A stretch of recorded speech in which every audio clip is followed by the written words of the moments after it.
ਵਾਹਿਗੁਰੂ ਜੀ ਕਾ ਖਾਲਸਾ ਵਾਹਿਗੁਰੂ ਜੀ ਕੀ ਫਤਿਹ।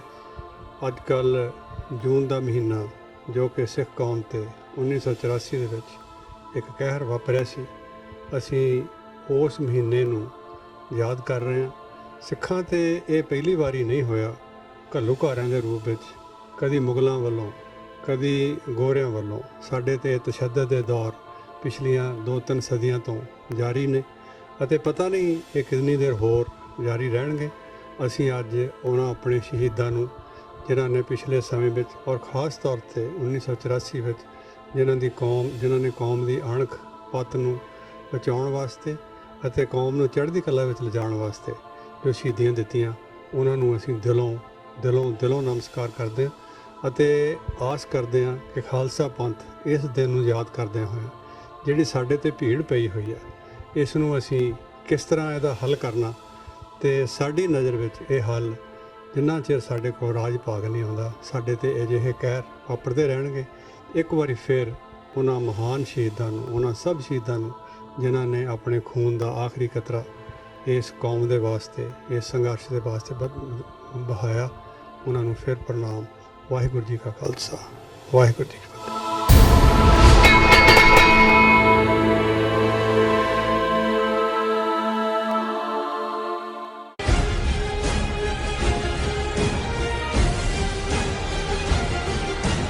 ਦਰਸ਼ਕੋ, ਬ੍ਰੇਕ ਤੋਂ ਬਾਅਦ ਤੁਹਾਡਾ ਸਭ ਦਾ ਨਿੱਘਾ ਸਵਾਗਤ ਹੈ। ਜੋ ਅੱਜ ਦਾ ਸੈਕੰਡ ਵਾਲਾ ਟੌਪਿਕ ਸੀ ਉਹ ਇਹ ਸੀ ਕਿ ਕੈਨੇਡਾ ਦੀ ਕੈਲਗਰੀ ਯੂਨੀਵਰਸਿਟੀ ਵਿੱਚ RSS ਵੱਲੋਂ ਕਰਵਾਏ ਜਾ ਰਹੇ ਸੈਮੀਨਾਰ ਦੀ ਸਿੱਖਾਂ ਨੇ ਕੀਤੀ ਵਿਰੋਧਤਾ। ਇਸ ਉੱਪਰ ਡਾਕਟਰ ਸਾਹਿਬ ਨੇ ਆਪਣੇ ਵਿਚਾਰ ਦਿੱਤੇ ਨੇ।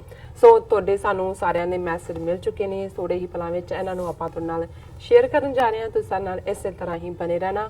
ਸੋ ਹੁਣ ਆਪਾਂ ਜੋ ਅੱਜ ਦਾ ਥਰਡ ਵਾਲਾ ਇਸ਼ੂ ਹੈ ਉਸ ਉੱਪਰ ਡਾਕਟਰ ਸਾਹਿਬ ਕੋਲੋਂ ਉਹਨਾਂ ਦੇ ਵਿਚਾਰ ਸੁਣਦੇ ਹਾਂ। ਜੀ ਡਾਕਟਰ ਸਾਹਿਬ, ਕੀ ਕਹਿਣਾ ਚਾਹੋਗੇ? ਦੇਖੋ ਭੈਣ ਜੀ, ਅਮਨਜੋਤ ਕੌਰ ਸਾਨੂੰ ਲਗਾਤਾਰਤਾ ਨਾਲ ਲਿਖਦੇ ਨੇ ਜੀ। ਹਾਲਾਂ ਜਦੋਂ ਲਾਸਟ ਉਹਨਾਂ ਦੀ ਈਮੇਲ ਆਈ, ਉਹਨਾਂ ਨੇ ਕਿਹਾ ਕਿ ਵੀ ਕਰਦੇ ਪਾਵਰ ਕੱਟ ਹੋ ਗਿਆ, ਮੇਰਾ ਕੰਪਿਊਟਰ ਹੁਣ ਕੰਮ ਨਹੀਂ ਕਰਦਾ ਜੀ।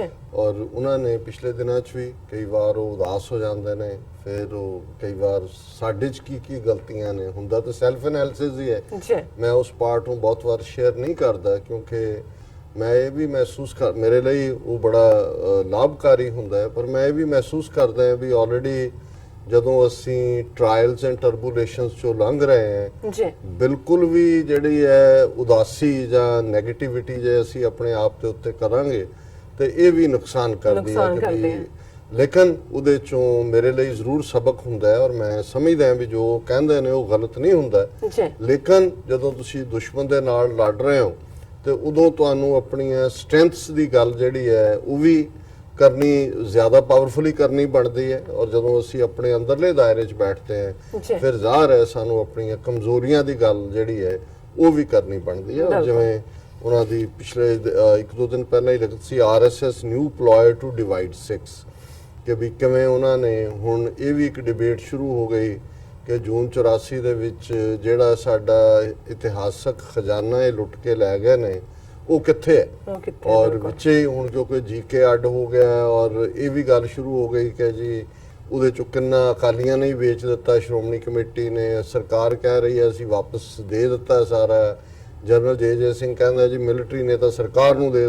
ਸੋ ਜਿਹਨੂੰ ਤੁਸੀਂ ਕਹਿੰਦੇ ਹੋ ਵੀ ਜਦੋਂ ਤੁਸੀਂ ਇੱਕ ਗੱਲ ਤੇ ਫੋਕਸ ਕਰਨਾ ਹੈ ਉਹਦੀ ਥਾਂ ਦੇ ਉੱਤੇ ਭੰਬਲ ਭੂਸਾ ਪੈਦਾ ਕਰਨਾ। ਹਾਲਾਂ ਸਾਨੂੰ ਦਿੱਲੀ ਤੋਂ ਇੱਕ ਪ੍ਰੋਮੀਨੈਂਟ ਸੱਜਣ ਨੇ ਉਹਨਾਂ ਨੇ ਕਾਲ ਕਰਕੇ ਵੀ ਕਿਹਾ ਕਿ ਜੀ ਤੁਸੀਂ ਇਸ ਤੇ ਸੈਗਮੈਂਟ ਕਰੋ ਕਿ ਇਹ ਕੀ ਹਕੀਕਤ ਕੀ ਹੈ ਇਹਦੀ, ਕਿ ਆਰਟੀਫੈਕਟਸ ਦੀ ਜਦੋਂ ਗੱਲ ਹੁੰਦੀ ਹੈ ਇਤਿਹਾਸਕ ਪਾਰਟ ਦੀ। ਸੋ ਮੈਂ ਕਿਉਂਕਿ ਟਰੈਵਲ ਵੀ ਕਰ ਰਿਹਾ ਸੀ, ਵਕਤ ਨਹੀਂ ਮਿਲਿਆ ਦੇਖਣ ਦਾ, ਸਟੋਰੀਜ਼ ਮੈਂ ਦੇਖ ਰਿਹਾ 4 ਚਫੇਰੇ। ਲੇਕਿਨ ਇਹਦੇ 'ਚ ਕੋਈ ਸ਼ੱਕ ਨਹੀਂ ਹੈ ਕਿ ਇਸ ਮੁੱਦੇ ਤੇ ਵੀ ਜਿਹੜਾ ਹੁਣ ਤੱਕ ਸਿੰਗੂਲਰਲੀ ਮੰਗ ਸੀ ਕਿ ਸਰਕਾਰ ਵਾਪਸ ਕਰੇ ਜਿਹੜਾ ਲੁੱਟ ਕੇ ਲੈ ਗਈ ਹੈ, ਉਹਦੇ 'ਚ ਵੀ ਅਸੀਂ ਭੰਬਲ ਭੂਸੇ ਦਾ ਸ਼ਿਕਾਰ ਹਾਂ। ਔਰ ਭੈਣ ਜੀ ਨੇ ਇਸ ਪਾਸੇ ਵੱਲ ਪੁਆਇੰਟ ਆਊਟ ਕੀਤਾ। ਉਹਨਾਂ ਨੇ ਕਿਹਾ ਕਿ this is another ploy to insert self hate in fighting, self blame in Sikhs and absolve Indian government, Indian army of all sins. ਕਿ ਤੁਸੀਂ ਸੈਲਫ ਬਲੇਮ 'ਚ ਲੱਗ ਜਾਓ ਔਰ ਜੋ ਭਾਰਤੀ ਫੌਜ ਔਰ ਹਕੂਮਤ ਨੇ ਕੀਤਾ ਉਹਨਾਂ ਦੇ ਪਾਪਾਂ ਦਾ ਪਾਪ ਜਿਹੜੇ ਨੇ ਸਾਰੇ ਧੋਤੇ ਜਾਣ। ਫਿਰ ਉਹਨਾਂ ਕਿਹਾ ਕਿ India is also angry after 6 of UK donated millions of pounds for Sikh heritage in Pakistan।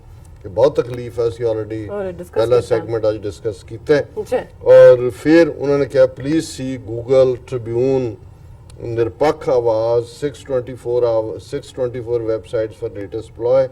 Power cut here, so I cannot post more links as my computer is not working. ਜੀ ਪਰ ਹੁਣੇ ਹੀ ਉਹਨਾਂ ਦੀ ਲਿਖਤ ਜਦੋਂ ਅਸੀਂ studio ਦੇ ਅੰਦਰ ਆਉਣ ਵਾਲੇ ਸੀ ਜੂਨ 13 ਦੀ ਜਿਹੜੀ ਹੈ ਉਹ ਮਿਲੀ ਹੈ ਜੀ ਔਰ ਕਿਉਂਕਿ ਅਜੇ ਬੇਸ਼ੱਕ ਘੱਲੂਘਾਰੇ ਵਾਲਾ ਪਾਰਟ ਜਿਹੜੇ ਬਹੁਤ ਸਾਰੇ ਸਮਾਗਮ 6-7 ਜੂਨ ਤੱਕ ਹੁੰਦੇ ਨੇ ਪਰ ਅਸੀਂ ਆਲਮੋਸਟ ਸਾਰਾ ਹੀ ਜੂਨ ਦਾ ਮਹੀਨਾ ਇਸ ਦੇ ਉੱਤੇ ਵਿਚਾਰ ਵੀ ਕਰਦੇ ਹਾਂ ਡਿਸਕਸ ਵੀ ਕਰਦੇ ਹਾਂ ਇਹਨੂੰ ਸਮਰਪਣ ਕਰਦੇ ਹਾਂ ਜੀ ਔਰ ਸਾਡੇ ਟੀਵੀ ਦੇ ਅੱਡ-ਅੱਡ ਪ੍ਰੋਗਰਾਮਾਂ ਦੇ ਉੱਤੇ ਜਿਹੜੀਆਂ ਸਾਊਂਡ ਬਾਈਟਸ ਅੱਡ-ਅੱਡ ਸ਼ਖਸੀਅਤਾਂ ਵੱਲੋਂ ਸਿੰਘਾਂ ਸਿੰਘਣੀਆਂ ਵੱਲੋਂ ਅਕ੍ਰੋਸ ਅਮਰੀਕਾ ਜਾਂ ਯੂਰਪ ਜਿਹੜੀਆਂ ਉਹਨਾਂ ਨੇ ਟੀਵੀ 84 ਨੂੰ ਮੈਸੇਜ ਦਿੱਤਾ ਕੌਮ ਦੇ ਨਾਂ ਜੀ ਉਹ ਸਾਡੇ ਪ੍ਰੋਗਰਾਮ ਦੇ ਸ਼ੁਰੂ ਔਰ ਅਖੀਰ ਦੇ ਵਿੱਚ ਵੀ ਚੱਲਦਾ ਹੈ ਬਿਲਕੁਲ ਔਰ ਹੋਰ ਵੀ ਸਾਰਾ ਦਿਨ ਸੋ ਉਹਦੇ ਤੇ ਵੀ ਸਾਡੇ ਬਹੁਤ ਸਾਰੇ ਪਾਕਿਸਤਾਨੀ ਭਰਾਵਾਂ ਭੈਣਾਂ ਨੇ ਜਿਨ੍ਹਾਂ ਨੂੰ ਪਤਾ ਹੀ ਨਹੀਂ ਸੀ ਕਿ 35 ਸਾਲ ਪਹਿਲਾਂ ਕੀ ਹੋਇਆ ਉਹ ਸਾਊਂਡ ਬਾਈਟਸ ਕਿਉਂਕਿ ਮਿੰਟ 1.5 ਮਿੰਟ ਦੀਆਂ ਨੇ ਉਹ ਇਨਫੋਰਮੇਟਿਵ ਵੀ ਨੇ ਜੀ ਔਰ ਉਹਦੇ ਤੇ ਬਹੁਤ ਸਾਰਿਆਂ ਨੇ ਹੋਰ ਵੀ ਜਾਣਕਾਰੀ ਮੰਗੀ ਔਰ ਜਦੋਂ ਹੁਣ ਇੱਕ ਪਾਸੇ ਇਹ ਅਵੇਅਰਨੈਸ ਸ਼ੁਰੂ ਹੋਈ ਹੈ ਯੰਗਰ ਜਨਰੇਸ਼ਨ 'ਚ ਵੀ ਔਰ ਜਿਵੇਂ ਅੱਜ ਮੈਂ ਜਦੋਂ ਵੀਕਲੀ ਕਾਲਮ ਲਿਖਦਾ ਤੇ ਇੱਕ ਕਾਲਮ ਜਿਹੜਾ ਐਡੀਟੋਰੀਅਲ ਦੇ ਥੱਲੇ ਕਿ ਘੱਲੂਘਾਰਾ 84 ਦੀ 35ਵੀਂ ਯਾਦ ਜੰਗ ਜਾਰੀ ਹੈ ਜੀ ਔਰ ਉਹਦੇ 'ਚ ਜਿਹੜਾ ਮੇਰੇ ਇੱਕ ਲਾਸਟ ਕਮੈਂਟਸ ਦੇ ਵਿੱਚ ਆਇਆ ਕਿ ਅੱਜ ਅਸੀਂ 80 ਸਾਲ ਦੇ ਬਾਬੇ ਦੇ ਹੱਥ 'ਚ ਵੀ ਖਾਲਿਸਤਾਨ ਦਾ ਝੰਡਾ ਦੇਖਦੇ ਹਾਂ ਬਿਲਕੁਲ 40 ਸਾਲ ਦਾ ਅਧਖੜ ਉਮਰ ਦਾ ਸਿੱਖ ਸਿੰਘਣੀ ਉਹਦੇ ਹੱਥ 'ਚ ਵੀ ਖਾਲਿਸਤਾਨ ਦਾ ਝੰਡਾ ਦੇਖਦੇ ਹਾਂ ਤੇ 20 ਸਾਲ ਦੇ ਗੱਭਰੂ ਦੇ ਹੱਥ 'ਚ ਵੀ ਖਾਲਿਸਤਾਨ ਦਾ ਝੰਡਾ ਦੇਖਦੇ ਸੋ ਆਲਰੇਡੀ ਇਹਨਾਂ 35 ਸਾਲਾਂ ਦੇ ਵਿੱਚ 3 ਜਨਰੇਸ਼ਨਾਂ ਬੇਸ਼ੱਕ ਉਹਨਾਂ ਨੇ ਨਸਲ ਦਰ ਨਸਲ ਜਿਹੜੇ ਆਪਣੇ ਜੈਨੋਸਾਈਡ ਕੀਤੇ ਨੇ ਪਰ ਖਾਲਿਸਤਾਨ ਦੀ ਗੱਲ ਜਿਹੜੀ ਹੈ ਉਹ ਤੁਰੀ ਹੋਈ ਹੈ ਹੁਣ ਜਿਹੜਾ ਦੂਸਰਾ ਪਾਰਟ ਜਿਹਦੇ ਵੱਲ ਭੈਣ ਜੀ ਅਮਨਜੋਤ ਕੌਰ ਹੋਰਾਂ ਨੇ ਇਸ ਈਮੇਲ ਦੇ ਵਿੱਚ ਜਿਹੜਾ ਉਹ ਚਾਨਣ ਪਾਇਆ ਕਿ ਕਿਵੇਂ ਕਿਉਂਕਿ ਹੁਣ ਜੂਨ 84 ਜਾਂ ਨਵੰਬਰ 84 ਘੱਲੂਘਾਰੇ ਤਾਂ ਇੰਟਰਨੈਸ਼ਨਲ ਰੈਕਗਨੀਸ਼ਨ ਕਮੈਮੋਰੇਸ਼ਨ ਤਾਂ ਹੈ ਹੀ ਹੈ ਸਟੇਟ ਅਸੈਂਬਲੀਆਂ ਪਾਸ ਕਰ ਰਹੀਆਂ ਜੈਨੋਸਾਈਡ ਹੈ ਜਾਂ ਦੂਜਾ ਉਹਨਾਂ ਨੂੰ ਲੱਗਾ ਕਿ ਵੀ ਇਹ ਤਾਂ ਹੁਣ ਫਿਊਚਰ ਨੂੰ ਕਿਵੇਂ ਜਸਟੀਫਾਈ ਕਰਾਂਗੇ ਸਿੱਖਾਂ 'ਚ ਭੰਬਲ ਭੂਸਾ ਕਿਵੇਂ ਪਾਵਾਂਗੇ ਔਰ ਉਹਨਾਂ ਨੇ ਸਿੱਖ ਔਰ ਮੁਸਲਮਾਨ ਚਿਹਰੇ ਯੂਨੀਵਰਸਿਟੀਆਂ ਦੇ ਵਿੱਚ ਕੋਈ PhD ਕਰਨ ਦੇ ਨਾਂ ਥੱਲੇ ਕੋਈ ਅਦਰਵਾਈਜ਼ ਮੈਗਜ਼ੀਨਾਂ 'ਚ ਇਹ ਹੁਣ ਸਟੋਰੀਜ਼ ਪਲਾਂਟ ਕਰਾਉਣੀਆਂ ਸ਼ੁਰੂ ਕਰ ਦਿੱਤੀਆਂ ਕਿ ਜੀ ਨਵੰਬਰ 84 'ਚ ਹਿੰਦੂਆਂ ਨੇ ਬਹੁਤ ਵੱਡੀ ਗਿਣਤੀ 'ਚ ਸਿੱਖਾਂ ਨੂੰ ਜਿਹੜਾ ਉਹ ਬਚਾਇਆ ਜੇ ਹਿੰਦੂ ਨਾ ਬਚਾਉਂਦੇ ਤਾਂ ਪਤਾ ਨਹੀਂ ਕੀ ਹੋ ਜਾਣਾ ਸੀ ਔਰ ਇਦਾਂ ਦੀ ਇੱਕ ਲਿਖਤ ਜਿਹੜੀ ਹੈ ਫਰੀडम ਗੈਜ਼ਟ ਜਿਹਦਾ ਐਡੀਟਰ ਜੀਸ਼ਨ ਮੁਹੰਮਦ ਇੱਕ ਜ਼ਾਹਰ ਹੈ ਨਾਂ ਤੋਂ ਮੁਸਲਮਾਨ ਸੱਜਣ ਨੇ ਔਰ ਮਨਸਿਮਰਤ ਕੌਰ ਜਿਹਨੇ ਮੱਥੇ ਤੇ ਟਿੱਕਾ ਲਾਇਆ ਹੋਇਆ ਔਰ PhD ਦੀ ਉਹ ਰਿਸਰਚਰ ਹੈ ਉਹਦੇ ਤੋਂ ਲਿਖਵਾਇਆ ਔਰ ਇਹ the violence of 1984 and the resilience of Indian values ਕਿ ਭਾਰਤੀ ਕਦਰਾਂ ਕੀਮਤਾਂ ਕਿਵੇਂ ਰੈਜ਼ਿਲੀਅੰਸ ਦਿਖਾਈ ਉਹਨਾਂ ਨੇ ਪਰ ਮੈਂ ਆਰਟੀਕਲ 'ਚੋਂ ਤਾਂ ਬਹੁਤਾ ਨਹੀਂ ਕਰਾਂਗਾ ਉਹ ਤਾਂ ਬਿਲਕੁਲ ਹੀ ਮਿਸ ਇਨਫੋਰਮੇਸ਼ਨ ਦਾ ਪੀਸ ਹੈ ਲੇਕਿਨ ਭੈਣ ਜੀ ਨੇ ਇਸ ਦੇ ਉੱਤੇ ਫਤਿਹ ਬੁਲਾ ਕੇ ਕਿਹਾ India has done it long time before now again around anniversary of June 84 they got Muslims and Sikhs to bury 1984 whitewash Sikh genocide and push Indian state propaganda ਫਿਰ ਉਹਨਾਂ ਨੇ ਟਵਿੱਟਰ ਦੇ ਇਹਨਾਂ ਦੇ ਦਿੱਤੇ ਨੇ ਲਿੰਕ ਔਰ ਫਰੀडम ਗੈਜ਼ਟ ਦਾ link ਦਿੱਤਾ ਉਹ ਮੈਂ ਪ੍ਰਿੰਟ ਕੀਤੀ ਹੈ story The writer claims to be a Sikh who is doing PhD and editor is Muslim named Jishan Muhammad. They wrote propaganda that Indians basically saved Sikhs in 1984. Operation Blue Star was to flush out terrorists and Sikhs killed Indira Gandhi in revenge. They also wrote propaganda that Sikhs were basically Hindus till 10th Guru formalized religion in 1699. So ਇਹ ਸਾਰੀ ਇਸ article ਦੇ ਵਿੱਚ ਇੱਕ ਸਿੱਖ ਕੁੜੀ ਤੋਂ ਇਹ miss information ਜਿਹੜੀ ਆ ਉਹ ਦੇ ਰਹੇ ਨੇ they are deleting tweets of Sikhs who counter their propaganda and they deliberately call 1984 a riots and omitted mention of state complicity in genocide and how Indians voted for all leaders involved in 1984 Sikh genocide. ਉਹਨਾਂ ਨੇ ਕਿਹਾ ਜੀ ਜਦੋਂ ਇਸ ਦੇ ਉੱਤੇ ਕੋਈ ਸਿੱਖ tweet ਕਰਦਾ ਉਹਨਾਂ ਨੂੰ ਕਾਊਂਟਰ ਕਰਨ ਲਈ ਉਹਨੂੰ ਡਿਲੀਟ ਕਰ ਦਿੰਦੇ ਨੇ ਔਰ ਇਹ ਜਿਹੜਾ ਉਹਨੂੰ ਰਾਇਟ ਲਗਾਤਾਰ ਨਾਲ ਕਹਿ ਰਹੇ ਨੇ ਔਰ ਗੱਲ ਇਹ ਨਹੀਂ ਹੈ ਵੀ ਉਹਨਾਂ ਨੇ ਸਟੇਟ ਸਪਾਂਸਰਡ ਜੈਨੋਸਾਈਡ ਸੀ ਜਿਵੇਂ 1984 ਐਂਡ 'ਚ ਚੋਣਾਂ ਵੇਲੇ ਫਿਰ ਰਾਜੀਵ ਗਾਂਧੀ ਨੂੰ 3/4 ਮੈਜੋਰਟੀ ਹਿੰਦੂਆਂ ਨੇ ਭਾਰਤ ਦਿਆਂ ਨੇ ਦਿੱਤੀ ਜ਼ਾਹਰ ਹੈ ਉਹਨਾਂ ਨੇ ਸਿੱਖਾਂ ਦੀ ਨਸਲਕੁਸ਼ੀ ਦੇ ਉੱਤੇ ਮੋਹਰ ਲਾਈ। ਜੀ This is new law to get minority names like Muslims and Sikhs and claim to be PhD scholars and whitewash state-sponsored genocide to give clean chit to Indians and Indian government that is still making killers like Kamal Nath, Modi, Amit Shah, Pratap Sarangi ministers। ਫਿਰ ਉਹਨਾਂ ਨੇ ਕਿਹਾ ਵੀ ਪਿਛਲੇ ਸਾਲ ਕੋਈ ਸੁੱਖੀ ਬਰਾੜ ਨਾਂ ਦੇ IAS ਬੰਦੇ ਨੇ ਜਿਹੜਾ ਜ਼ਾਹਰ ਹੈ ਸਿੱਖ ਨਾਂ ਹੈ, ਉਹਨੇ ਰਾਜੀਵ ਗਾਂਧੀ ਨੂੰ ਡਿਫੈਂਡ ਕਰਦਿਆਂ ਕਿਹਾ ਸੀ ਕਿ ਉਹ ਤਾਂ ਬਿਲਕੁਲ ਇਨੋਸੈਂਟ ਸੀ ਔਰ ਕਿ ਜੀ ਸਿੱਖ ਜਿਹੜੇ ਨੇ ਐਵੇਂ ਹੀ ਵਿਕਟਮ ਮਾਈਂਡਸੈਟ ਦੇ ਵਿੱਚ ਫਸੇ ਹੋਏ ਨੇ। Indian media is also frustrated at Sikhs of UK donating to Pakistan for upkeep of Sikh heritage। Tribune the story ਹੈ, ਉਹਨੂੰ ਸਮਝ ਨਹੀਂ ਆ ਰਿਹਾ, ਮੀਡੀਆ ਵੀ ਚੀਕਾਂ ਮਾਰ ਰਿਹਾ।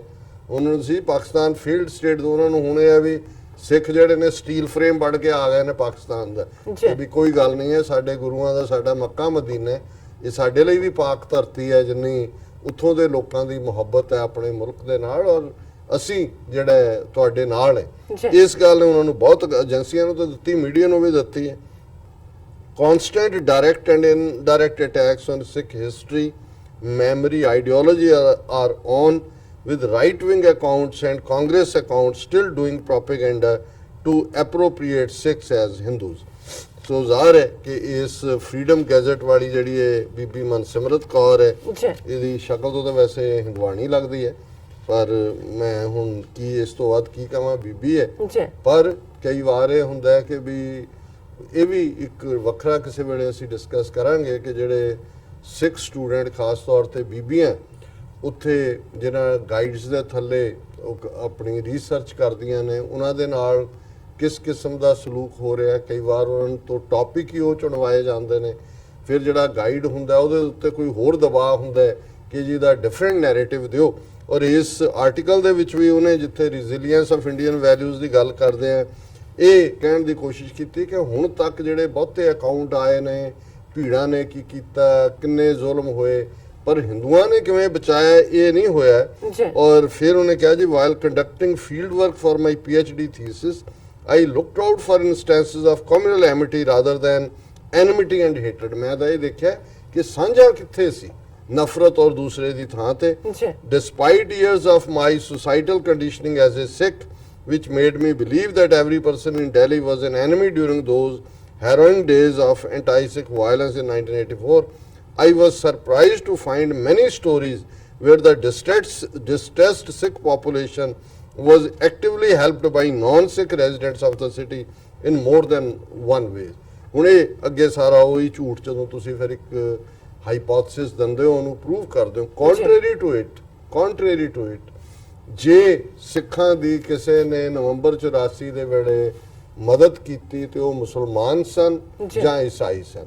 ਜੇ ਯੂਪੀ ਬਿਹਾਰ ਦੇ ਵਿੱਚ ਵੱਡੀ ਗਿਣਤੀ ਬਾਰਿੰਗ ਕਾਨਪੁਰ ਬੋਕਾਰੋ ਜਿੱਥੇ ਟਾਰਗੇਟਡ ਅਟੈਕ ਸੀ, ਸਿੱਖਾਂ ਦਾ ਬਚਾਅ ਹੋਇਆ ਤੇ ਉਹ ਮੁਸਲਮਾਨਾਂ ਦੀ ਬਦੌਲਤ ਹੋਇਆ, ਜਿਨ੍ਹਾਂ ਦੇ ਘਰਾਂ 'ਚ ਜਾ ਕੇ ਗੈਰਾਜਿਸ ਜਾ ਕੇ ਉਹਨਾਂ ਨੇ ਪਨਾਹ ਲਈ। ਟਰੱਕ ਜਿਹੜੇ ਨੇ ਉਹਨਾਂ ਨੇ, ਔਰ ਮੇਰੇ ਕੋਲ ਡਜ਼ਨਸ ਆਫ ਸਟੋਰੀਜ਼ ਨੇ ਕਿ ਕਿਵੇਂ ਉਹਨਾਂ ਨੇ ਜਿਹੜਾ ਉਹ ਲੱਭਿਆ, ਉਹਨਾਂ ਨੇ ਕਿ ਮੁਸਲਮਾਨ ਨੇਬਰਹੁੱਡ ਕਿੱਥੇ ਹੈ। ਜੇ 15 ਮੀਲ ਦੂਰ ਸੀ, ਟਰੱਕ ਭਜਾਏ, ਉੱਥੇ ਜਾ ਕੇ ਉਹ ਸੇਫਲੀ ਉਹਨਾਂ ਨੇ ਆਪਣੇ ਟਰੱਕ ਪਾਰ ਕੀਤੇ ਵੀ ਇੱਥੇ ਸਾਨੂੰ, ਉਹਨਾਂ ਨੇ ਵੀ ਉਹਨਾਂ ਨੂੰ ਕਿਹਾ ਆ ਗਿਆ ਸਰਦਾਰ ਜੀ ਕੋਈ ਨਹੀਂ ਅਸੀਂ ਤੁਹਾਡੇ ਨਾਲ ਹੈ। ਪਰ ਹੁਣ ਬਜਾਏ ਕਿ ਜੇ ਹੁਣ ਇੰਨੇ ਹੀ ਹਿੰਦੂ ਪ੍ਰੋਟੈਕਟਿਵ ਸੀ ਦਿੱਲੀ ਦੇ ਔਰ ਸਿੱਖਾਂ ਦੇ, ਤੇ ਫਿਰ ਜਿਹੜੇ ਵੋਟਾਂ ਕਿਹਨੇ ਪਾਈਆਂ ਰਾਜੀਵ ਗਾਂਧੀ ਨੂੰ, ਜੇ ਇੰਨੇ ਹੀ ਪ੍ਰੋਟੈਕਟਿਵ ਸੀ। ਹਾਂ ਇਹ ਜ਼ਰੂਰ ਹੋਇਆ ਜੀ ਕਿਸੇ ਨੇ ਜੇ ਕਿਸੇ ਨੂੰ ਪਨਾਹ ਦੇ ਵੀ ਦਿੱਤੀ, ਪਹਿਲੀ ਗੱਲ ਉਹਦੇ ਹਵਾਲੇ ਕੈਂਚੀ ਕੀਤੀ ਕਿ ਆਪਣਾ ਸਿਰ ਮੁੰਨ। ਔਰ ਇਹ ਦਿੱਲੀ ਦੀਆਂ ਤੁਹਾਨੂੰ ਦਰਜਨਾਂ ਕਹਾਣੀਆਂ ਇਸ ਕਿਸਮ ਦੀਆਂ ਮਿਲਣਗੀਆਂ ਕਿ ਜੀ ਅਸੀਂ ਤਾਂ ਹੀ ਤੁਹਾਨੂੰ ਰੱਖਾਂਗੇ। ਸੋ ਮਤਲਬ ਉਹਨਾਂ ਨੇ ਹੁਣ ਵੀ ਜੇ ਸਿੱਖ ਹਿੰਦੂ ਬਣਨਾ ਕਬੂਲ ਕਰ ਲੈਣ ਤਾਂ ਬੜਾ ਸੇਫ ਉਹਨਾਂ ਦਾ ਦੇਸ਼ ਹੈ। ਇਹੀ ਗੱਲ ਉਹਨਾਂ ਨੇ ਨਵੰਬਰ 84 ਦੇ ਵਿੱਚ ਕੀਤੀ। ਪਰ ਜਿਵੇਂ ਭੈਣ ਜੀ ਅਮਨਜੋਤ ਕੌਰ ਉਹਨਾਂ ਨੇ ਕਿਹਾ ਕਿ ਵੀ ਇਹ ਇੱਕ ਸਿਨਿਸਟਰ ਕੈਂਪੇਨ ਹੈ ਜਿਹੜਾ ਬਰਾਬਰ ਜਾਰੀ ਹੈ। ਔਰ ਜੂਨ 84 ਚ ਜਦੋਂ ਅਸੀਂ ਘੱਲੂਘਾਰੇ ਦਾ ਜ਼ਿਕਰ ਕਰਦੇ ਹਾਂ ਉਦੋਂ ਕਿ ਸਟੋਰੀਜ਼ ਵੀ ਜਿਹੜੀਆਂ ਨੇ ਪਲਾਂਟ ਕੀਤੀਆਂ ਜਾ ਰਹੀਆਂ ਨੇ। ਔਰ ਹੁਣ ਜੇ 500 ਜਿਹੜਾ ਮਿਲੀਅਨ ਪਾਉਂਡ ਇੰਗਲੈਂਡ ਦੀਆਂ ਸਿੱਖ ਸੰਗਤਾਂ ਅਜੇ ਇਹ ਡ੍ਰੌਪ ਇਨ ਦਾ ਓਸ਼ਨ ਤੋਂ ਸ਼ੁਰੂ ਕਰ ਰਹੀਆਂ ਨੇ ਤਾਂ ਉਹਨਾਂ ਨੂੰ ਤਾਂ ਫਿਕਰ ਪੈ ਗਿਆ। ਉਹ ਤਾਂ ਆਪ ਹੀ ਕਹਿ ਰਹੇ ਨੇ ਸਾਡੇ ਤਾਂ ਕੱਚੀ ਕੌਡੀ ਨਹੀਂ ਆਈ ਜੀ। ਸੋ ਮੈਂ ਸਮਝਦਾ ਵੀ ਸਾਨੂੰ ਇਸ ਗੱਲ ਨੂੰ ਕਾਊਂਟਰ ਕਰਨ ਦੀ ਵੀ ਲੋੜ ਹੈ, ਕਿਉਂਕਿ ਜਿਹੜੀ ਯੰਗਰ ਜਨਰੇਸ਼ਨ ਹੈ ਜਿਨ੍ਹਾਂ ਦੇ ਸਾਹਮਣੇ ਬਹੁਤੇ ਫੈਕਟਸ ਨਹੀਂ ਨੇ, ਉਹ ਇਹ ਤੋਂ ਪ੍ਰਭਾਵਿਤ ਵੀ ਹੋ ਸਕਦੇ ਨੇ ਇਸ ਕਿਸਮ ਦੀਆਂ ਚੀਜ਼ਾਂ ਤੋਂ। ਔਰ ਉਹੀ ਇਹ ਟਾਰਗੇਟ ਉਹਨਾਂ ਨੂੰ ਪਤਾ ਹੈ, ਜਿਨ੍ਹਾਂ ਸਿੱਖਾਂ ਨੇ ਖੁਦ ਹੰਡਾਇਆ ਸੰਤਾਪ ਇਹ ਸਾਰੇ ਦੌਰ ਦੇ, ਉਹ ਤਾਂ ਇਹਦਾ ਸ਼ਿਕਾਰ ਨਹੀਂ ਹੋਣਗੇ, ਪਰ ਉਹ ਯੰਗਰ ਜਨਰੇਸ਼ਨ ਨੂੰ ਇਹ ਕਹਿਣਾ ਚਾਹੁੰਦੇ ਨੇ ਜੀ ਸਾਰੇ ਤਾਂ ਹਿੰਦੂ ਮਾੜੇ ਨਹੀਂ ਜੀ। ਤੇ ਅਸੀਂ ਕਦੋਂ ਕਹਿੰਦੇ ਆ ਕਿ ਭਾਈ ਸਾਰਾ ਕੋਈ ਚੰਗਾ ਹੈ ਜਾਂ ਮਾੜਾ, ਨਾ ਹੀ ਸਾਡੀ ਲੜਾਈ ਹਿੰਦੂਆਂ ਨਾਲ ਹੈ। ਅਸੀਂ ਤਾਂ ਹਿੰਦੂ ਨੇਸ਼ਨ ਸਟੇਟ ਦੀ ਗੱਲ ਕਰਦੇ ਹਾਂ, ਇੰਡੀਅਨ ਸਟੇਟ ਦੀ, ਜਿਹਦੀਆਂ ਜੋ ਨੀਤੀਆਂ ਜੂਨ 84 ਚ ਸੀ ਉਹੀ ਨਵੰਬਰ 84 ਚ ਸੀ, ਉਹੀ 35 ਸਾਲ ਬਾਅਦ ਵੀ ਨੇ। ਔਰ ਜਿਹੜੀ ਮੈਜੋਰਿਟੀ ਹਿੰਦੂ ਨੇ ਭਾਰਤ ਦੇ, ਉਹਨਾਂ ਨੇ ਉਦੋਂ ਵੀ ਐਂਡੋਰਸ ਕੀਤਾ ਰਾਜੀਵ ਗਾਂਧੀ ਨੂੰ 84 ਐਂਡ ਚ, ਜਿਹਨੇ ਸਿੱਖਾਂ ਦੀ ਨਸਲਕੁਸ਼ੀ ਇੰਨੇ ਵੱਡੇ ਪੈਮਾਨੇ ਤੇ ਕੀਤੀ। ਨਰਿੰਦਰ ਮੋਦੀ ਨੂੰ ਚੀਫ ਮਿਨਿਸਟਰ ਤੋਂ ਪ੍ਰਾਈਮ ਮਿਨਿਸਟਰ ਬਣਾ ਦਿੱਤਾ। ਅਮਿਤ ਸ਼ਾਹ ਨੂੰ ਗੁਜਰਾਤ ਦੇ ਹੋਮ ਮਿਨਿਸਟਰ ਤੋਂ ਭਾਰਤ ਦਾ ਹੋਮ ਮਿਨਿਸਟਰ ਬਣਾ ਦਿੱਤਾ ਕਿ ਉਹਨਾਂ ਨੇ ਮੁਸਲਮਾਨਾਂ ਦੀ ਨਸਲਕੁਸ਼ੀ ਕੀਤੀ। ਉਹ ਜਿਹੜਾ ਸਾਰੰਗੀ, ਪ੍ਰਤਾਪ ਸਾਰੰਗੀ, ਜਿਹਨੇ ਕ੍ਰਿਸਚੀਅਨ ਡਾਕਟਰ ਗ੍ਰੈਮ ਸਟੇਨ ਔਰ ਉਹਦੇ 2 ਮੁੰਡਿਆਂ ਨੂੰ ਮਾਰਿਆ, ਜਿਉਂਦੇ ਸਾੜਿਆ, ਉਹਨੂੰ ਉੱਥੋਂ ਐਮਪੀ ਵੀ ਬਣਾਇਆ ਉਹਨਾਂ ਨੇ ਉੜੀਸਾ 'ਚ ਹਿੰਦੂਆਂ ਨੇ, ਔਰ ਹੁਣ ਮੋਦੀ ਨੇ ਉਹਨੂੰ ਮਿਨਿਸਟਰ ਵੀ ਬਣਾਇਆ।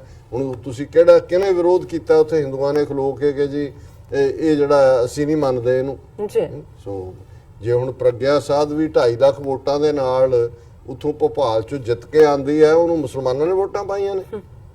ਸੋ ਜ਼ਾਹਰ ਹੈ ਵੀ ਤੁਸੀਂ ਇਹ ਐਵੇਂ ਇਸ ਗੱਲ ਨੂੰ ਜਿਹੜਾ ਉਹ ਡਿਫੈਂਡ ਕਰੋ। ਹਾਲਾਂਕਿ ਅਸੀਂ ਇਹਦੇ ਬਾਵਜੂਦ ਅਸੀਂ ਕਦੇ ਨਹੀਂ ਇਹ ਕਿਹਾ ਵੀ ਸਾਡੀ ਲੜਾਈ ਹਿੰਦੂ ਧਰਮ ਦੇ ਖਿਲਾਫ ਹੈ।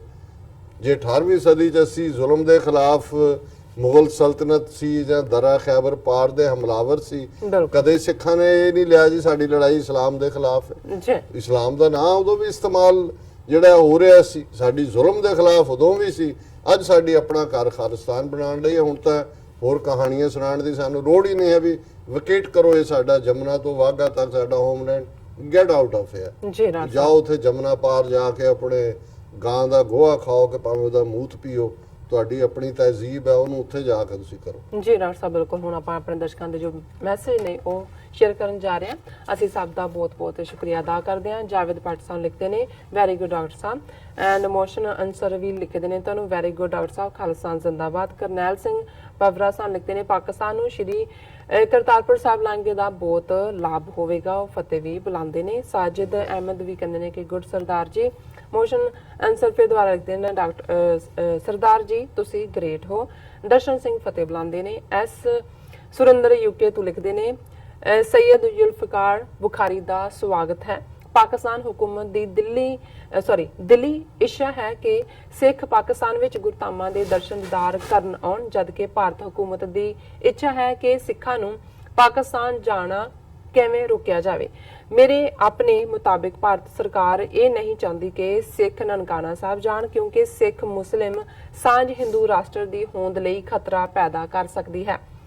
ਸਿੱਖਾਂ ਦਾ ਪਾਕਿਸਤਾਨ ਜਾਣਾ ਹਿੰਦੂ ਰਾਸ਼ਟਰ ਨੂੰ ਪਸੰਦ ਨਹੀਂ, ਹਾਲਾਂਕਿ ਅਜਿਹਾ ਮਹਿਜ਼ ਇੱਕ ਭਰਮ ਹੈ। ਪਾਕਿਸਤਾਨ ਵਿਚਲੇ ਗੁਰਧਾਮਾਂ ਨਾਲ ਸਾਡੀਆਂ ਭਾਵਨਾਵਾਂ ਜੁੜੀਆਂ ਹੋਈਆਂ ਹਨ। ਭਾਰਤ ਹਕੂਮਤ ਭਾਰਤ ਵਿਚਲੇ ਸਿੱਖਾਂ ਨੂੰ ਪਾਕਿਸਤਾਨ ਜਾਣੋਂ ਰੋਕ ਸਕਦੀ ਹੈ, ਲੇਕਿਨ NRI ਲੋਕਾਂ ਨੂੰ ਪਾਕਿਸਤਾਨ ਜਾਣੋਂ ਰੋਕਣਾ ਸੰਭਵ ਨਹੀਂ ਹੈ।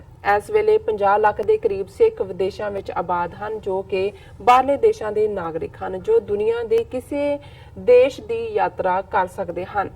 ਇਮਰਾਨ ਖਾਨ ਦੀ ਇਹ ਇੱਛਾ ਹੈ ਕਿ ਪਾਕਿਸਤਾਨ ਵਿਚਲੇ ਬਾਹਰਲੇ ਲੋਕਾਂ ਦਾ ਆਣਾ ਜਾਣਾ ਸੁਖਾਲਾ ਕੀਤਾ ਜਾਵੇ। ਜ਼ਿਆਦਾ ਟੂਰਿਸਟਾਂ ਨੂੰ ਪਾਕਿਸਤਾਨ ਲਿਆਉਣ ਲਈ ਆਸਾਨ ਵੀਜ਼ਾ ਪਾਲਿਸੀ ਸ਼ੁਰੂ ਕੀਤੀ ਗਈ ਹੈ। ਪਾਕਿਸਤਾਨ ਵਿੱਚ ਪੁਰਾਣੇ ਕਿਲਿਆਂ, ਮੰਦਰਾਂ, ਗੁਰਦੁਆਰਿਆਂ, ਇਤਿਹਾਸਕ ਥਾਵਾਂ ਦੀ ਮੁਰੰਮਤ ਕੀਤੀ ਜਾ ਰਹੀ ਹੈ ਤਾਂ ਕਿ ਪਾਕਿਸਤਾਨ ਵਿੱਚ ਕੁਝ ਵੇਖਣਯੋਗ ਜਗ੍ਹਾ ਬਣ ਜਾਣ, ਜਿਸ ਨਾਲ ਪਾਕਿਸਤਾਨ ਦੀ ਆਰਥਿਕਤਾ ਨੂੰ ਵੱਡੀ ਰਾਹਤ ਮਿਲ ਸਕੇ। ਇਮਰਾਨ ਖਾਨ ਦੀ ਵਜ਼ਾਰਤ ਵਿੱਚ ਸੈयद ਜ਼ੁਲਫਕਾਰ ਬੁਖਾਰੀ ਇਸ ਵੇਲੇ ਪਾਕਿਸਤਾਨ ਟੂਰਿਜ਼ਮ ਦੇ ਚੇਅਰਮੈਨ ਹਨ, ਜੋ ਕਿ ਇਸ ਵੇਲੇ ਇੰਗਲੈਂਡ ਦੇ ਦੌਰੇ ਤੇ ਸਿੱਖ ਭਾਈਚਾਰੇ ਨੂੰ ਪਾਕਿਸਤਾਨ ਵਿੱਚ ਇਨਵੈਸਟਮੈਂਟ ਕਰਨ ਲਈ ਆਏ ਹੋਏ ਹਨ। ਸਿੱਖ ਭਾਈਚਾਰੇ ਨੇ ਉਹਨਾਂ ਦਾ ਪੁਰਜ਼ੋਰ ਸਵਾਗਤ ਕੀਤਾ। ਇੰਗਲੈਂਡ ਦੇ ਵਪਾਰੀ ਸਿੱਖ ਨੇ ਆਉਣ ਵਾਲੇ 5 ਸਾਲਾਂ ਵਿੱਚ 500 ਮਿਲੀਅਨ ਪਾਉਂਡ ਪਾਕਿਸਤਾਨ ਵਿੱਚ ਲਾਵੇਗਾ। ਮੇਰੇ ਮੁਤਾਬਕ ਇੱਕ ਚੰਗੀ ਸ਼ੁਰੂਆਤ ਹੋ ਚੁੱਕੀ ਹੈ। ਇਸ ਦਾ ਫਾਇਦਾ ਨਾ ਕੇਵਲ ਪਾਕਿਸਤਾਨ ਨੂੰ ਬਲਕਿ ਸਮੁੱਚੇ ਪੰਜਾਬ ਨੂੰ ਹੋਵੇਗਾ। ਸਾਡਾ ਪੰਜਾਬ ਜਿੱਥੇ ਇਸ ਵੇਲੇ ਮੁਸੀਬਤਾਂ ਦੀ ਸੁਨਾਮੀ ਆਈ ਹੋਈ ਹੈ, ਇਸ ਵੇਲੇ ਪਾਕਿਸਤਾਨ ਭਾਰਤ ਸਰਹੱਦ ਤੇ ਤਣਾਅ ਪੰਜਾਬ ਲਈ ਆਰਥਿਕ ਪੱਖੋਂ ਹੋਰ ਨੁਕਸਾਨ ਪਹੁੰਚਾ ਸਕਦਾ ਹੈ। ਇੰਸ਼ਾਅੱਲਾ ਦੋਵੇਂ ਪਾਸੇ ਦੇ ਲੋਕ ਅਮਨ ਨਾਲ ਰਹਿਣ, ਮੇਰੀ ਦਿਲੀ ਦੁਆ ਹੈ। ਦੇਖੋ ਅਸੀਂ ਤੀਸਰੇ ਸੈਗਮੈਂਟ ਜਿਹਨੂੰ ਤੁਸੀਂ ਪੜ੍ਹ ਰਹੇ ਹੋ ਉਹਦੇ 'ਚ ਵੀ ਮੈਸੇਜ ਹੁੰਦੇ ਨੇ ਬਹੁਤ ਵਾਰੀ। ਅਸੀਂ ਪਹਿਲੇ 2 ਸੈਗਮੈਂट्स ਤੇ YouTube मैसेज पिक करते हैं। आज मैं पहला डायरेक्ट लाइव थे गए और ताहिर महमूद लिखते हैं आपके प्रोग्राम की रिकॉर्डिंग तो लाखों लोग देखते हैं मगर सब्सक्राइब वो करता है जो लाइव देखता है, क्योंकि उन्होंने शायद कल कमेंट किया सी। सो ये बिल्कुल ठीक है कि लाइव, क्योंकि टाइम फ्रेम मैं समझदा भी इंडिया और पाकिस्तान दोनों ही पासे बहुत अर्ली आवर्स ਹੁੰਦੇ ਨੇ ਔਰ ਯੂਰਪ ਦੇ ਵਿੱਚ ਵੀ 5 ਘੰਟੇ ਅੱਗੇ ਆਲਮੋਸਟ ਮਿਡਨਾਈਟ ਹੁੰਦੀ ਹੈ। ਹੁਣ ਅਸੀਂ ਦੇਖਦੇ ਹਾਂ ਵੀ ਕਿਵੇਂ ਇਹਨੂੰ ਟਾਈਮ ਐਡਜਸਟਮੈਂਟ ਅਸੀਂ ਕਰ ਸਕਦੇ ਹਾਂ। ਨਿਰਮਲ ਬੈਂਸ ਕਹਿੰਦੇ ਨੇ drawing line between Sikhs and Hindus is necessary. Kick out RSS from all Sikh places. मेरा ख्याल है drawing line कहते हैं ये लाइन खिंचो और सिखां दे ठिकाणियां तो RSS ਨੂੰ ਬਾਹਰ ਕੱਢੋ। ਬਿਲਕੁਲ। और ਨਾਲ ਹੀ ਉਹਨਾਂ ਨੇ ਖਾਲਿਸਤਾਨ ਜ਼ਿੰਦਾਬਾਦ, ਗॉड ਬlesਸ ਖਾਲਿਸਤਾਨ ਕਿਹਾ। ਬੀਬੀ ਗੁਰਸਿਮਰ ਕੌਰ ਕਹਿੰਦੇ ਨੇ ਕਿ ਤੁਸੀਂ ਸਹੀ ਕਿਹਾ ਡਾਕਟਰ ਸਾਹਿਬ, ਮੁਸਲਿਮ ਨੇ ਸਿੱਖਾਂ ਦੀ ਹੈਲਪ ਕੀਤੀ। और नदीम खालिस्तान जिंदाबाद कहते हैं। और मैं जो पहले 2 सैगमेंट थे YouTube मैसेज से गैरी संधू खालिस्तान जिंदाबाद और वाहिगुरू जी का खालसा वाहिगुरू जी की फतेह। जफर इकबाल चढ़दी कला दा दिंदे ने साइन। फयाज लोन डॉक्टर साहब सेल्फ एनालिसिस गैरतमंद लोग करते हैं, इंडिया के लोगों से इसकी उम्मीद बेवकूफ़ी है। बिल्कुल ठीक है, वो तो उसनू एक कमजोरी के तौर पर प्रेजेंट करते हैं। प्रदीप सिंह खालिस्तान जिंदाबाद कहते हैं। अहमद हमजा स्ट्रॉन्ग पाक Sikh relationship is a win win situation for both. बिल्कुल ठीक है ये। और इसी तरह फिर फयाज लोग लिखते हैं डॉक्टर साहब हम पाकिस्तानियों को बर्बाद करने को सोचने वाले खुद बर्बाद हो जाएंगे। डॉक्टर साहब हम आज़ादी की नेमत को जानते हैं, पाक खालिस्तान जिंदाबाद। बहुत बहुत शुक्रिया फयाज लोन जी। और गुरसिमर कौर फिर गुरु की कृपा लिखते हैं। मलिक इकबाल खालिस्तान जिंदाबाद। जीमन वड़ैच खालिस्तान जिंदाबाद। और एक ਤੁਹਾਡੇ ਕੋਲ ਤਾਂ ਨਹੀਂ ਹੈ ਕੁਝ ਪੜ੍ਹਨਾ? ਜੀ ਹੈਗੇ ਨੇ। ਮੈਂ ਇੱਕ ਜੇ ਤੁਸੀਂ ਕਹੋ ਤੇ ਸਿਆਲਕੋਟ ਤੋਂ ਸਾਨੂੰ ਅੱਜ ਹੀ ਲਿਖਤ ਆਈ ਹੈ, ਈਮੇਲ ਆਈ ਹੈ ਜੀ। ਔਰ ਉਹਨਾਂ ਨੇ ਲਿਖਿਆ respected doctor Sahib and charming TV host. Thank you so much, thank you very much. ਜੀ ਉਹ ਕਹਿੰਦਾ ਦੈਟ ਮੇਡ ਮਾਈ ਡੇ ਬਣ ਗਿਆ। ਸਾਰਾ ਦਿਨ ਚਾਹ ਚ ਰਹਿਣਾ ਜੀ। I am from Sialkot, Pakistan. Watch your program very carefully, word to word. I admire your efforts to bring reality in your show. I appreciate, आप बहुत अच्छी गुफ्तगू करते हैं। बहुत शुक्रिया जमाल सुबानी जी। फिर उन्होंने कहा हमारा तो सिटी सियालकोट है, ये राजा सल हुआ करते थे जो कि एक सरदार जी थे। हम पूरे पाकिस्तान में जितने भी लोग हैं सिख हिंदू सबको पाकिस्तानी समझते हैं और उनकी डबल इज्जत करते हैं। जमाल सुबानी जी मेरे ख्याल ਤੁਹਾਡੀ ये जानकारी ठीक नहीं है। राजा साल हिंदू ਤਾਂ ਜ਼ਰੂਰ ਹੈ ਲੇਕਿਨ ਉਦੋਂ ਅਜੇ ਸਿੱਖ ਮਜ਼ਹਬ ਹੋਣ ਦੇ ਵਿੱਚ ਨਹੀਂ ਸੀ ਆਇਆ। ਪਰ ਸਿਆਲਕੋਟ ਦੇ ਨਾਲ ਸਿੱਖਾਂ ਦੀਆਂ ਬਹੁਤ ਸਾਂਝਾਂ ਨੇ। ਬਾਬੇ ਦੀ ਬੇਰ ਸਿਆਲਕੋਟ, ਗੁਰੂ ਨਾਨਕ ਸਾਹਿਬ ਸਿਆਲਕੋਟ ਆਏ, ਉੱਥੋਂ ਨਾਲ ਜੁੜਿਆ ਹੋਇਆ ਇੱਕ ਵਾਕਿਆ ਕਿ ਉਹਨਾਂ ਨੇ ਭਾਈ ਮਰਦਾਨੇ ਨੂੰ ਭੇਜਿਆ ਸ਼ਹਿਰ ਦੇ ਵਿੱਚ ਕਿ 2 ਪੈਸੇ ਦੇ ਕੇ ਕਿ 1 ਪੈਸੇ ਦਾ सच ते 1 पैसे का झूठ खरीद के लिया। और एक जौहरी ने बाकी तो हैरान होए भी, कोई कहता जलेबियां लै जा, कोई कहता सब्जी लै जा, करियाना लै जा। उन्हें लिखिया कि मरना सच ते जीना झूठ। सो इस वाक़या नाल भी और बाबे दी बेर जिस बेर दे थल्ले गुरु साहब बैठे वो बहुत वड्डा इतिहासक गुरुद्वारा है, रेनोवेट किया है उन्होंने। और इस दे नाल ही जिहड़ा ईवन ਜਦੋਂ 1920 ਦੇ ਵਿੱਚ ਹਿੰਦੂ ਮਹੰਤ ਜਿਹੜੇ ਸੀ ਜਿਨ੍ਹਾਂ ਦੇ ਉੱਤੇ ਹਿੰਦੂਤਵੀ ਪ੍ਰਭਾਵ ਸੀ, ਉਹਨਾਂ ਤੋਂ ਗੁਰਦੁਆਰੇ ਲਿਬਰੇਟ ਕਰਵਾਉਣ ਦੀ ਮੁਹਿੰਮ ਸ਼ੁਰੂ ਹੋਈ। ਤੇ ਜਿਹੜਾ ਪਹਿਲਾ ਗੁਰਦੁਆਰਾ ਸਿੱਖਾਂ ਨੇ ਲਿਬਰੇਟ ਕਰਵਾਇਆ ਉਹ ਬਾਬੇ ਦੀ ਬੇਰ ਸਿਆਲਕੋਟ ਸੀ। ਸੋ ਤੁਹਾਡਾ ਫਿਰ ਵੀ ਬਹੁਤ ਬਹੁਤ ਸ਼ੁਕਰੀਆ। ਅਸੀਂ ਵੀ ਹਰ ਭਾਈਚਾਰੇ ਦੇ ਨਾਲ ਇੱਜ਼ਤ ਰੱਖਦੇ ਔਰ ਪਿਆਰ ਕਰਦੇ हैं। लड़ाइयाँ सरकारां दे नाल हुंदियां ने जिहड़ियां जुल्म दे उत्ते नाल हुंदे ने। फिर उन्होंने कहा ये आपका मुल्क है, आप कभी पाकिस्तान आए हमें खुशी होगी। अल्लाह पाक हम सब को सच बोलने और सुनने की हिम्मत दे, आमीन। काश सिख हमारे साथ और पूरा पंजाब एक होता और हम एक साथ रहते। So nice. ਜਮਾਲ ਸੁਬਾਨੀ ਜੀ, ਤੁਹਾਡੀ ਇੱਛਾ ਬਹੁਤ ਠੀਕ ਹੈ। ਜੀ ਅਸੀਂ ਵੀ ਮਹਿਸੂਸ ਕਰਦੇ ਹਾਂ ਵੀ ਸਾਡੀ ਕੋਈ ਤਹਿਜ਼ੀਬ, ਕੋਈ ਕੌਮ ਔਰ ਜਿਹੜਾ ਸਿੱਖ ਕੌਮ ਇਹ ਮਹਿਸੂਸ ਕਰਦੀ ਹੈ ਅੱਜ ਕਿ 47 ਦੇ ਵਿੱਚ ਸਾਡੀ ਲੀਡਰਸ਼ਿਪ ਕੋਈ ਸਿਆਣਾ ਫੈਸਲਾ ਲੈ ਸਕਦੀ, ਪਰ ਹੁਣ ਅਸੀਂ ਪਾਕਿਸਤਾਨ ਦੀ ਸਲਾਮਤੀ ਔਰ ਖੁਸ਼ਹਾਲੀ ਦੇ ਮੁਦਈ ਹੈ ਔਰ ਖਾਲਿਸਤਾਨ ਅਸੀਂ ਦਰਿਆਏ ਜਮਨਾ ਤੋਂ ਵਾਘਾ ਤੱਕ ਐਸਟੈਬਲਿਸ਼ ਕਰਾਂਗੇ ਔਰ ਉਸ ਤੋਂ ਬਾਅਦ ਇਹਨਾਂ ਦੋਨੋਂ ਹੀ ਮੁਲਕ ਪਾਕਿਸਤਾਨ ਔਰ ਖਾਲਿਸਤਾਨ ਉਹ ਇਵੇਂ ਹੀ ਹੋਣਗੇ ਹਮਸਾਇਆਂ ਵਾਂਗ ਜਿਵੇਂ ਅਮਰੀਕਾ ਔਰ ਕੈਨੇਡਾ। ਔਰ ਤੁਹਾਡਾ ਬਹੁਤ ਬਹੁਤ ਸ਼ੁਕਰੀਆ, ਤੁਸੀਂ ਸਾਨੂੰ ਸਿਆਲਕੋਟ ਤੋਂ ਜੀ ਟਾਈਮ ਇਜਾਜ਼ਤ ਨਹੀਂ ਦਿੰਦਾ। ਹੁਣ ਆਪਾਂ ਬ੍ਰੇਕ ਤੇ ਚੱਲਦੇ ਹਾਂ। ਵਿਊਅਰਸ ਤੁਸੀਂ ਨਾਲ ਇਸ ਤਰ੍ਹਾਂ ਬਣੇ ਰਹਿਣਾ, ਮਿਲਦੇ ਹਾਂ ਛੋਟੇ ਜਿਹੇ ਬ੍ਰੇਕ ਤੋਂ ਬਾਅਦ।